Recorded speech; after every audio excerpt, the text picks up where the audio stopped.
Click করুন bell icon.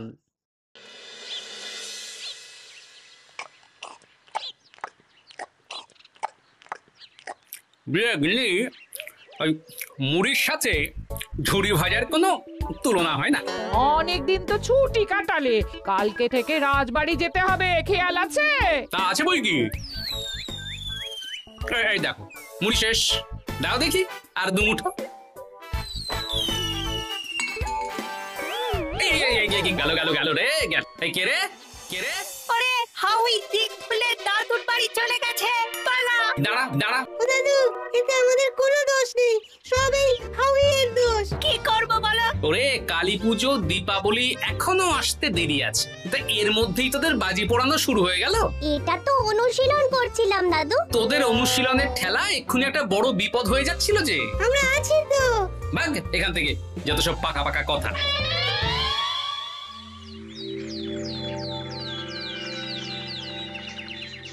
লম্বা ছুটি কেমন কাটালে সবাই? আমার তো মহারাজ কাজের মধ্যে দুই, খাই আর শুই। বুঝে গেছি, এবার বাকিরা বলো। আমি তো দুর্গাপুজো লক্ষ্মী পুজোর পরে খুব ভালো হয়ে গেছি। বাবা, মা কালীর আশীর্বাদে আজ পশ্চিমে সূর্য উঠেছে নাকি? মানছি আমি আগে খারাপ ছিলাম, একটু মিথ্যে কথা বলতাম, অপকর্ম করতাম, কিন্তু এখন আর না। আমি আজ থেকে বদলে যাওয়া আমি। বেশ বেশ, খুব ভালো কথা। বাকিরা বলো। আমি এই লম্বা ছুটিতে শক্তিশালী আতশ কাজ বানিয়েছি। এর উত্তল লক্ষ্মী কাজ সূর্যের আলোকে একটা বিন্দুতে সংযোগ করে। সেই বিন্দুতে তাপ বেশি হয়, যা কাগজ বা কাঠকে সহজেই জ্বালাতে পারে। ছোট্ট একটা ভুল করে ফেললে বিজ্ঞানী। সামনে দীপাবলি, কালী পুজো, তুমি কোথায় আতশবাজি বানাবে, তা না তুমি আতশ কাজ বানালে। আসলে রাজজ্যোতিষী বলছিলেন কদিন ধরে হস্তবিচার করার সময় হাতের রেখা দেখতে অসুবিধা হচ্ছে। তাই তুমি এটা আমার জন্য নিয়ে এসেছো। এই নিন রাজজ্যোতিষী, আপনার উপহার।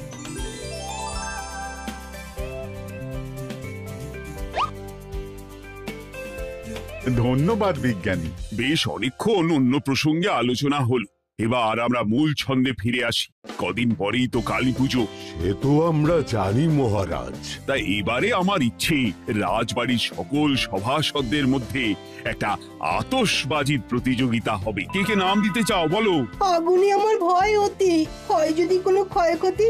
আমি বাবা নাম দেব না মহারাজ, আমি শুধু দেখবো।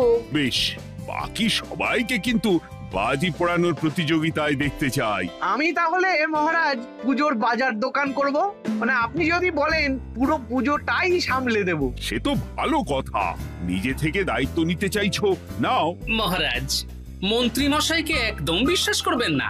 যেখানেই অর্থের গন্ধ থাকে মন্ত্রী মশাই সেখানেই অনর্থ করে বসেন। একদম বাজে কথা বলবে না গোপাল, আমি এখন ভালো হয়ে গেছি। বেশ মন্ত্রী, তুমি বাজার দোকান কেনাকাটার সব দায়িত্ব নাও, কিন্তু কোনো দোকানে দ্রব্যমূল্য তোমাকে দিতে হবে না। কত দাম হয়েছে সেটার একটা রসিদ লিখে নিয়ে আসবে, আমি হিসেব দেখে খাজাঞ্চিকে দিয়ে সেই দোকানে পাঠিয়ে দেব। এটাই ভালো হবে মহারাজ। গোপাল, চিৎকার করো না, সবাই সবার বাড়ি যাও, বাজি বানাও। যার বাজি আমার সবচেয়ে ভালো লাগবে তার জন্য থাকবে 50 মোহর উপহার। হঠাৎ আমাদের ডাকলেন যে? কিছু খাওয়াবেন নাকি? আমার মাথাটা খেয়ে নে। ওটা তো গোপাল খেয়ে নিয়েছে, আমরা কিছুই পাবো না। হ্যাঁ, ওই গোপাল, ওই আমার বাড়া ভাতে ছাই ঢেলে দিয়েছে। আপনি বললে আমি গোপালের বাড়িতে গিয়ে উনুন ভেঙে দিয়ে আসবো, না জ্বলবে উনুন না হবে ছাই। না না না, অন্য কিছু জ্বালাতে হবে। গোপাল তো এবারে ওই কালী পুজোয় বাজি পুড়িয়ে বাজি মাত করে দেবে। তা আমরা কি করব? তোরা ওই গোপালের বাজি কালী পুজোর আগেই পুড়িয়ে দিবি, যাতে বেটা কেঁদে কুল না পায়। এ তো খুব চাপের কাজ। গোপাল খুব ধুরন্ধর লোক, একবার যদি কোনো কিছু আঁচ করতে পারে তাহলে আমাদেরই জ্বালিয়ে দেবে। ওরে ওরে, গোপাল আমার রোজগারের রাস্তা বন্ধ করে দিয়েছে। কিভাবে কিভাবে? আমি কালী পুজোর বাজার করার দায়িত্বটা পেলাম, আর গোপাল মহারাজের কানে বিষ ঢেলে বলেছে যে আমার হাতে কোনো অর্থ না দিতে দোকানে গিয়ে জিনিস কিনে রসিদ নিয়ে আসতে। আর মহারাজ কাউকে পাঠাবে আসবেন সেই বকেয়া মেটাতে, তাই তো? একদম তাই। তাহলে আপনি সব দোকানিদের সাথে ষাট করে নিন, যে দাম বাড়িয়ে লিখতে। পরে আপনি তাদের থেকে অতিরিক্ত অর্থ নিয়ে যাবেন। না না, তাতে মুশকিল আছে। যদি তারা আমাকে পরে অর্থ না দেয়, মহারাজকে বলে দেয়, তখন? হ্যাঁ, তাও ঠিক। আরেকটা বুদ্ধি আছে, শুনুন। এই তো এটা দারুণ বুদ্ধি। এতে ভালো কাজ হবে, কেউ গুণাক্ষরেও টের পাবে না।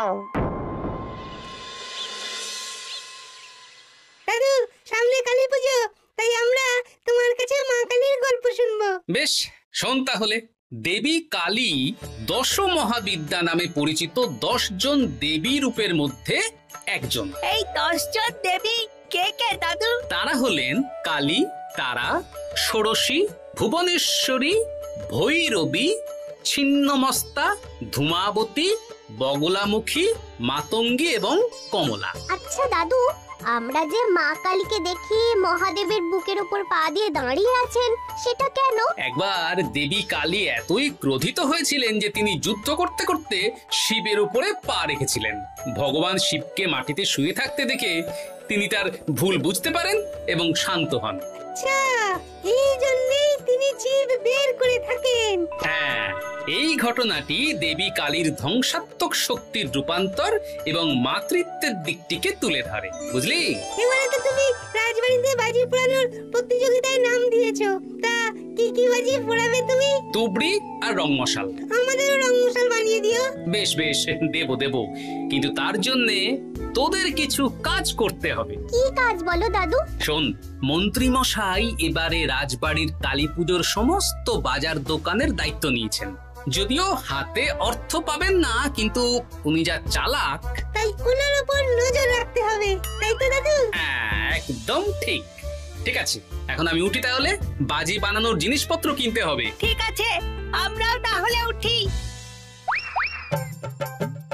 এই যে শুনছো, কি হলো? তোমার কি বায়না বলে ফেলো। তুমি তো বাজারে যাচ্ছ, তা কিছু পোড়া মাটির প্রদীপ আর বলতে নিয়ে এসো তো। ঠিক আছে, দাও দেখি, থলে দাও। যাই দেখি, জয় মা কালী বলে এগিয়ে যাই।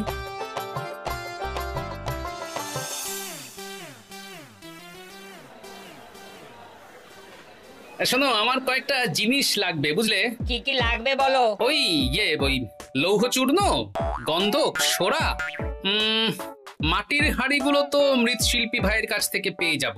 আচ্ছা, কোনটা কত কত পরিমাণে লাগবে একটু বলো। কাগজে লেখা আছে, এই দেখে দেখে দিয়ে যাও। হ্যাঁ, আর বেশ কিছু প্রদীপের সলতে দিও। আচ্ছা, দিচ্ছি।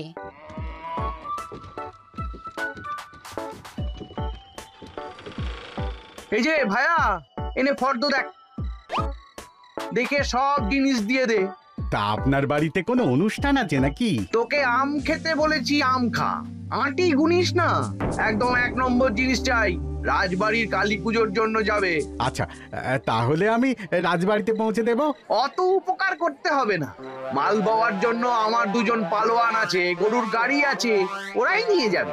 তুই শুধু একটা পাকা রসিদ বানিয়ে আমার হাতে দিস, মহারাজ তোর পাওনা মিটিয়ে দেবেন। ঠিক আছে, আমি সব দিচ্ছি।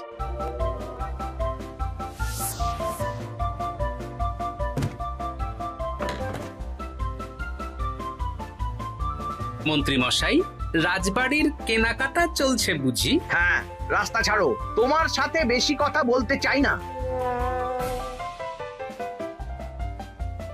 এই চল চল চল।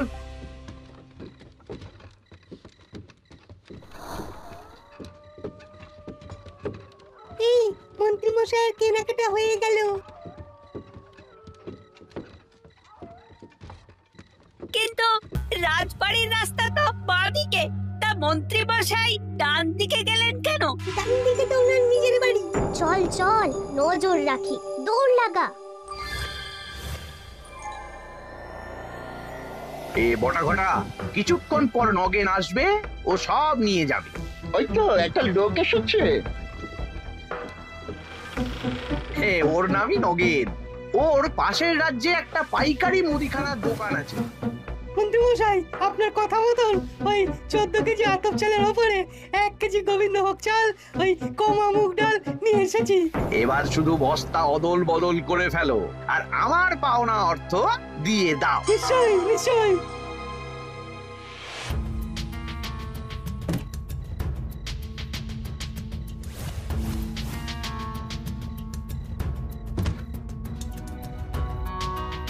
এই নিন মন্ত্রী মশাই আপনার পাওনা।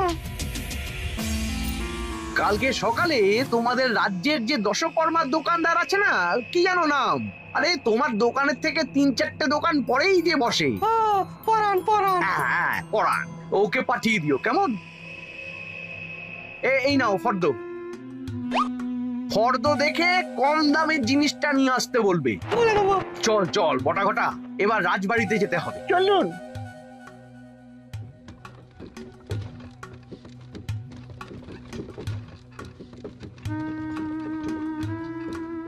ওরে বাবা রে বাবা, মন্ত্রী মশাই কি চতুর! ব্যাপারটা গোপাল দাদুকে জানাতেই হবে। হ্যাঁ হ্যাঁ, চল চল।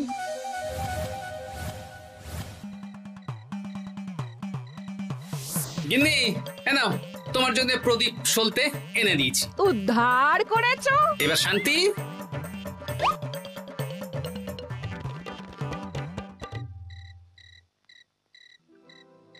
দাদু দাদু, কি রে? সর্বনাশ হয়ে গেছে। কেন রে, কি সর্বনাশ হয়েছে? একটু আগে তো মন্ত্রী মশাই মুদিখানার সমস্ত মালপত্র নিয়ে নিজের বাড়ির সামনে এলেন। তারপর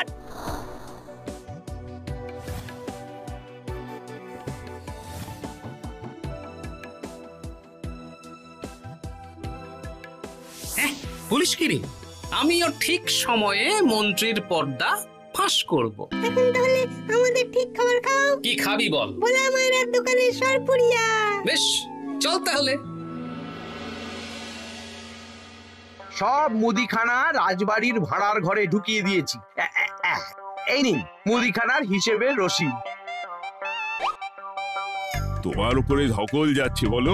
না না, মা কালীর সেবা করার সুযোগ পাচ্ছি, এতে আবার ধকল কিসের? এ তো আমার পরম সৌভাগ্য মহারাজ। ঠিক আছে, কালকে তাহলে রাজসভায় দেখা হবে। এখন এসো, আমি খাজাঞ্চিকে পাঠিয়ে মুদির দোকানে অর্থ পাঠিয়ে দেব। আচ্ছা মহারাজ, এরপরে দশকর্মার বাজার আসবে কালকে। বেশ বেশ। এই নাও ভোলা। আচ্ছা, তুমিও তো সরপুরিয়া খেতে পারতে। আরে আমি তো হামেশাই খাই। বাচ্চাগুলো খেতে চাইলো তাই নিয়ে এলাম। চলি হে। হ্যাঁ এসো। শোন, তোরা একটু খেয়াল রাখিস মন্ত্রী মশাই পাশের রাজ্যের কোন কোন দোকানির সাথে দেখা করে মালপত্র অদল বদল করছে। আচ্ছা দাদু, ঠিক আছে।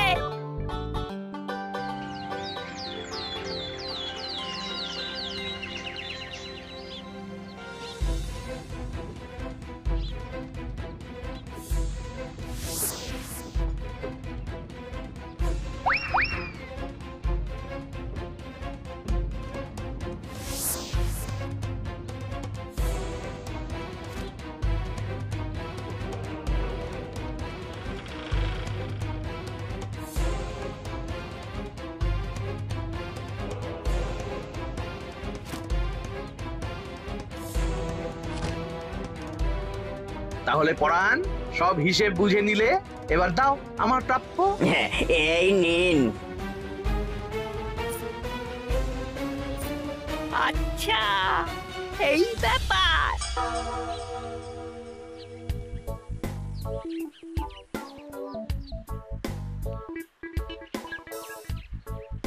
একটু আগে পরাণ বলে একজন পাশের গ্রামে দশকর্মার দোকানদার এসেছিলেন। জিনিসপত্র অদল বদল হয়ে গেল।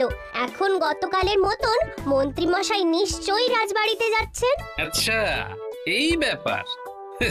ঠিক আছে, আজকেই রাজসভায় গিয়ে ব্যাপারটা জানাতে হচ্ছে। ওই কালী পুজোর বাজার কেমন হচ্ছে? ভালোই। মন্ত্রী তো যত্ন নিয়ে সব কেনাকাটা করে রাজবাড়িতে দিয়ে যাচ্ছে, আর আমার হাতে রসিদ ধরাচ্ছে। আপনি কিন্তু একবার রসিদের সাথে সাথে জিনিসপত্রগুলো নিজের চোখে দেখে নেবেন মহারাজ। এই কদিন পরেই তো পুজো। জিনিসপত্র আবার আগে থেকে দেখার কি আছে? আমি সব ভালো জিনিসই এনেছি। তবুও মহারাজ একবার দেখে নিন, দরকার হলে এখনই দেখে নিন না। গোপাল যখন এত করে বলছে মহারাজ দেখে নিন। বেশ, চলো ভাড়ার ঘরে। এই সব রাজকাজ ছেড়ে এখন ভাড়ার ঘরে যাওয়ার কোনো মানেই হয় না। না না, গোপালের সন্দেহ দূর করা দরকার। চলো সবাই, চলো।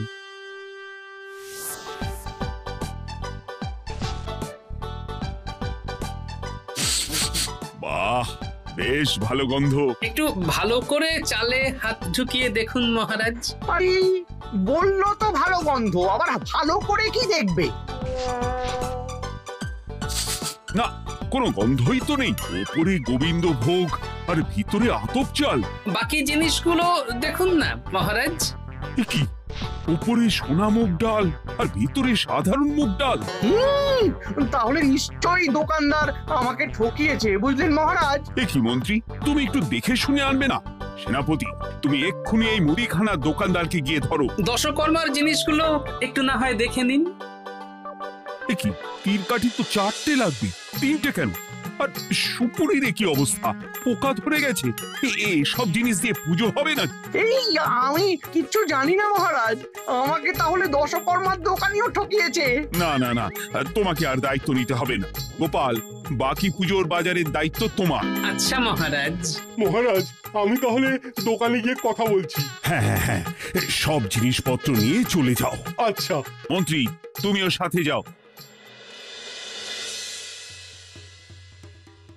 বিশ্বাস করুন সেনাপতি মশাই, এই সব মাল আমি বেচিনি, এসব অন্য দোকানের। বাজে কথা বললেই হলো?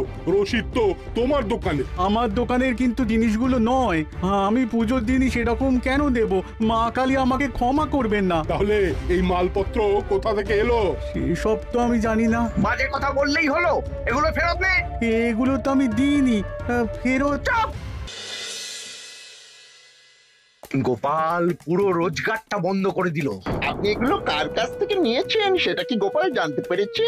তা জানতে পারেনি, সেই জন্যই তো জোর করে ওই কৃষ্ণনগরের দোকানীদের কাছেই সব মালপত্র গছিয়ে দিয়েছি।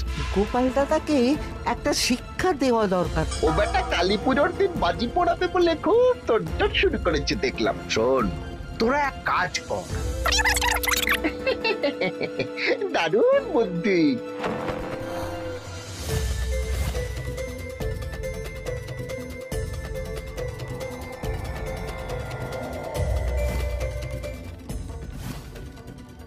এই চোর চোর চোর, আমার আতশ কাঁচটা নিয়ে পালিয়ে গেল।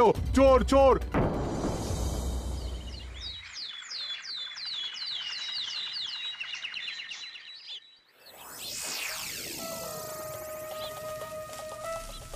ব্যাস, বারুদ বানানো শেষ। এবার মাটির খোলসের মধ্যে ভরে ফেললেই তুবড়ি বানানোর কাজ শেষ।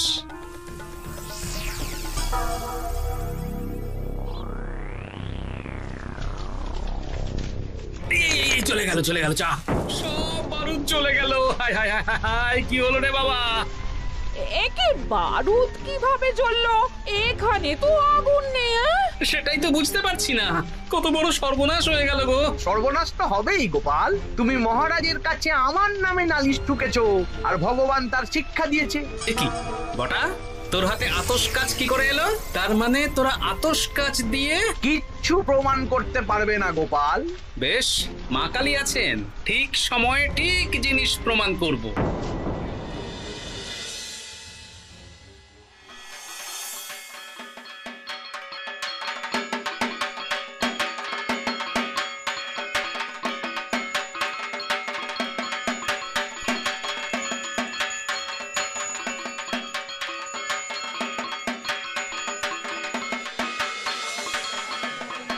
তাহলে এবার বাজি পোড়ানো শুরু হোক।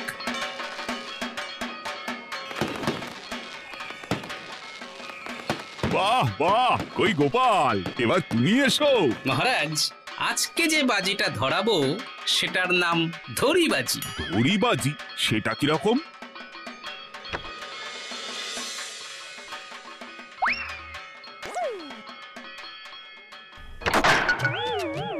কি মস্করা করছো? এ তো হাঁড়ি থেকে কাগজ বেরোলো। এবার এই কাগজগুলোর মধ্যে কয়েকজন লোকের নাম লেখা আছে। সেগুলো আপনি পড়ুন মহারাজ। আর সেনাপতি মশাই আর প্রহরী তোমরা মন্ত্রী মশাইয়ের কাছাকাছি থাকো, হ্যাঁ, যাতে উনি পালাতে না পারেন। আমি পালাবো কেন? আমি চুরি করেছি নাকি? পরাণ মণ্ডল পাশের গ্রামের দশকর্মা দোকানদার। এই সেরেছে, এই কি করে এলো? আমি নিমন্ত্রণ করেছি। এবার পরাণ পুরো ব্যাপারটা বলে ফেলো দেখি, নইলে তোমার ব্যবস্থা নেওয়া হবে। মহারাজ, মন্ত্রীমশাই আমার কাছ থেকে খারাপ জিনিস কিনেছেন ভালো দশকর্মার জিনিস দিয়ে, আর আমি মন্ত্রীমশাইকে তার বদলে মোহর দিয়েছি। এই এসব বাজে কথা। পরের নামটা পড়ুন মহারাজ। নগিন পাশের গ্রামের মুদি।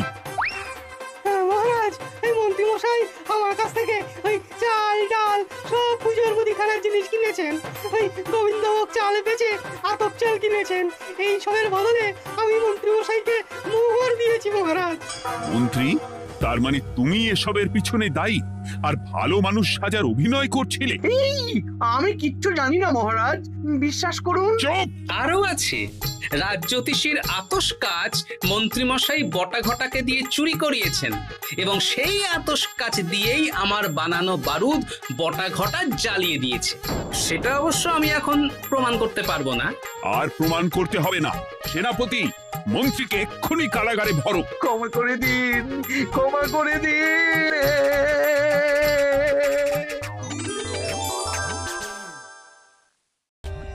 For more updates, subscribe to our channel, click the show links and enjoy watching the videos.